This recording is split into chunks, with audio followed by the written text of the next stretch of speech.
Okay, today I'm going to be talking about the tactical sword, in this case the Ginunting single grip short sword, a sword about the length of your arm.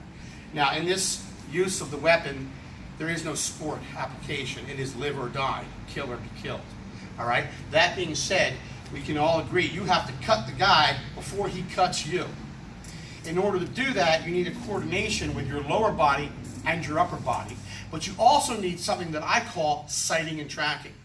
Now here's a thing that I invented that helps me. Whatever load I have a shoulder load or mid load, whatever it is, I imagine this is a laser pointer in the butt.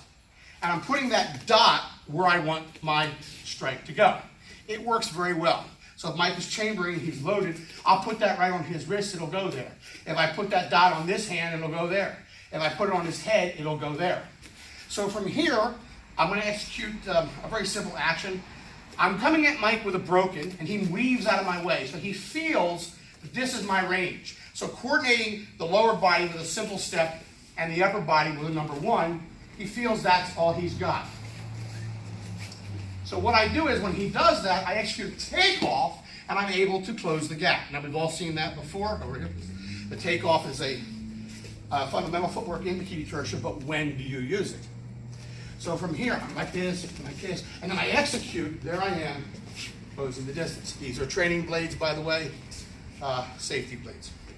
So from here, Mike is going to do the same thing on me. So he goes with the broken, and I kind of move out of the way, and he's sighting and tracking my wrist, okay? This works because my focus on Mike might be his collarbone, might be his arm, might be his head. And I'm in the fray with him, wanting to cut him, he wants to cut me. But when his broken comes at me, I want to move out of the way to where I feel is safe, and then he's able to execute the takeoff and show me that I'm not. Now that's one way of using the arcs, okay? If Mike's initial focus is my wrist, and he follows through with his arc on my wrist, that's one way of using it. But I also want to talk about the arc within the arc. So again, if I'm here, and Mike focuses on that, and I move, I hit his arm before he's able to hit me. How do I do that? It's what I call the arc within the arc, okay? But again, your ability to sight and track really dictates that. So I'm here, I have my load, I'm sighting and tracking, maybe I'm going here, and then he moves, I'll cut him before he's able to cut me. If, however, I'm going after him and I'm focusing solely, just relax, solely on his collarbone, and I'm trying to reach him, we can see how I can reach out if he doesn't move. But he feels that, he senses that. And as I go for his collarbone, he simply tracks my hand. He should be able to weave and hit my hand. Right, exactly. Back over here. If, as I'm going for his collarbone, he weaves to hit my hand and I change my arc, I should be able to come in and hit his. So your ability to sight and track is paramount above all else. I don't care what anyone else says.